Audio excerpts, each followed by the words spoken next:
I mean, I thought we took a step forward from last game. I think West Georgia, was a little bit harder playing, a little bit more organized. I thought we overwhelmed them. Thanks, Kenny. Really cut down on our turnovers, which was great to see because, I think I got asked the question in the last press conference, like, with the pace that you're going to play and how fast you want to play, is there an acceptable amount of turnovers? And, hell, we keep it under 10. I don't care if we play slow as molasses or we play fast.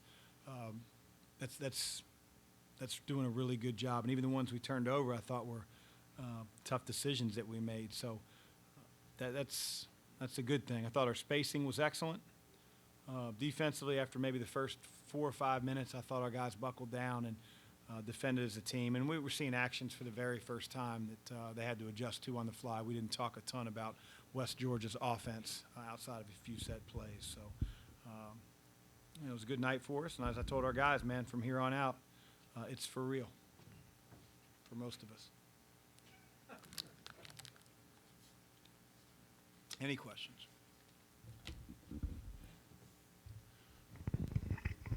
Given that the turnovers were a lot different today, did you all focus on that in practice, or what was the emphasis there to kind of make it flip for you guys?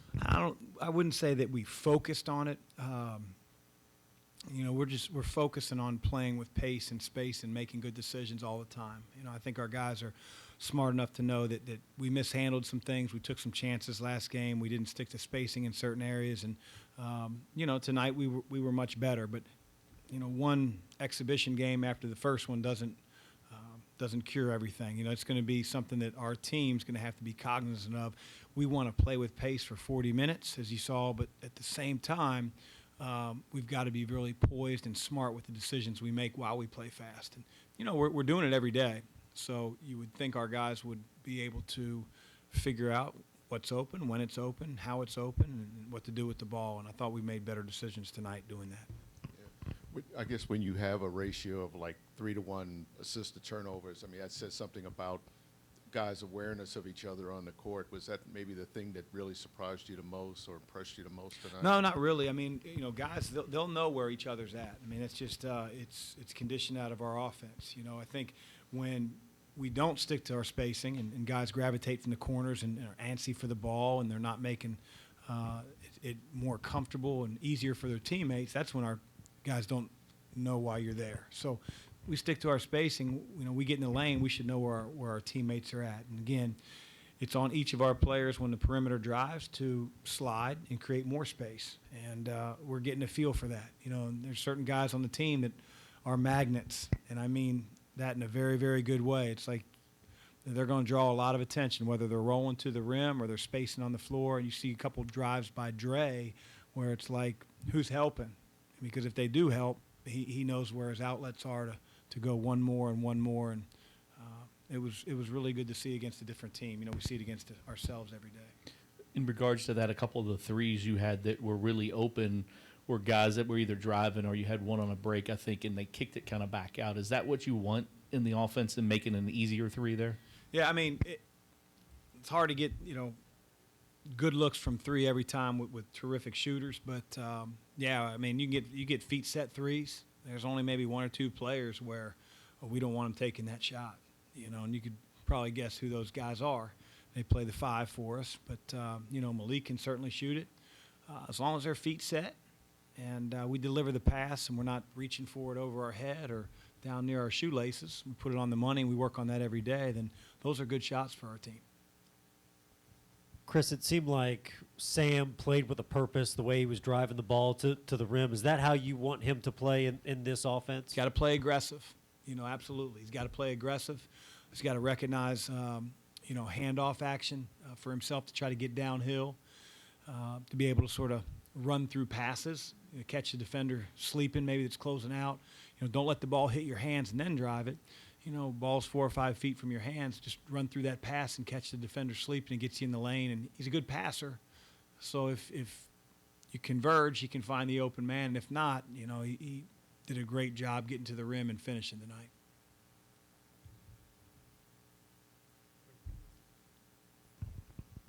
I know you mentioned on Media Day Roosevelt hadn't played for a year. and he was, further behind than probably anybody else. A glimpse of what we could see down the road. I know it's just an exhibition, Yeah. but he did show what, some positives tonight. Rose has the best combination on our team, big guy wise, of athleticism and hands. And so that's a really good thing. He's a lob catcher. He's strong. He rebounds in traffic, but he was woefully behind. In terms of like the speed of the game, and he still is defensively. And he's got to be on time to things, and he's got to meet baseline expectations. And this is all new to him. So you combine that with, unfortunately, him having to rehab an Achilles out of high school.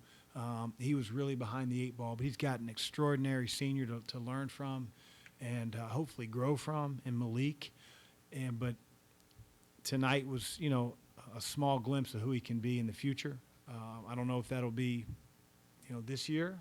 I don't know. But he's got the best combination of hands and athleticism on our bigs, of our bigs. Chris, when you think about guys in your team who are the best playmakers, who can create a shot for themselves, who would you say are the best guys in your team who can get a shot for themselves? Let's say at the end of the shot clock, for example. I don't think that's a crazy strength of this team, which is why it's so important that we recognize how to quickly flow in our actions, to get to the ball and then spray it and play off of bad closeouts and really good reads. And I think we did that tonight. L, obviously, but he has some JUCO moments sometimes, but he's got a burst. He's got a lot of speed. He's a nightmare in transition. He usually finishes better. The one he sort of double clutched in the lane, that's usually automatic for him. I think he was thinking about a few of his turnovers that happened before that, but he's probably the one guy that can really create a shot. Jalen can really create a shot at his position. I know it seems a little awkward because you usually think guards, but as long as he doesn't settle, with that James Harden step back that he likes to showcase every once in a while and go to the rim, he's a guy that can certainly create his own shot. And with this one-time transfer rule that's happened, does it make scouting in these early games more difficult for you guys to kind of figure out how teams are going to use those new players that have come in? Not really, because generally transfers that are playing a lot have film from their previous school. So if you were scouting our team, although we put in Noah in different positions maybe than he was in his old offense, and same with Matt, you still know what they're capable of. Sometimes it's a lot harder when a kid comes from junior college or a kid comes off an injury or he's a freshman to really know his true game. But usually there's so much videotape we can pull up something. Chris, Mason didn't play tonight. Is that just kind of managing him as he goes along, or did he tweak something? He tweaked it, but he could have gone tonight. But I just felt like, we don't have to. If we'd have lost to West Georgia, besides everybody trying to crush me in the Yum Center, it wouldn't have meant anything. We wanted to play well. I'd rather have him healthy.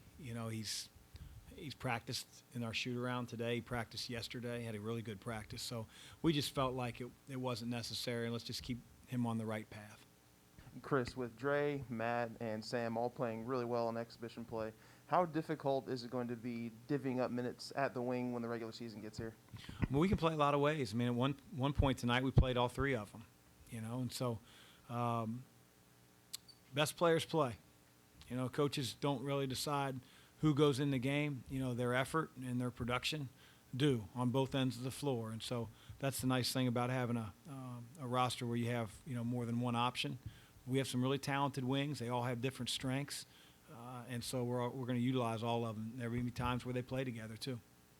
Chris, Dre seemed like he just affects the game in a lot of different ways. Is that how you want him to be?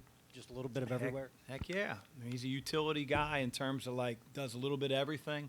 He's as tough as they come. He's all about winning. I think if he learned anything from freshman year, it's not to get down on himself, be more of a team guy. He had a voice last year as a freshman, but with some older guys on the team, and a guy like Carleek, he took a back seat in terms of leadership, but he hasn't this year.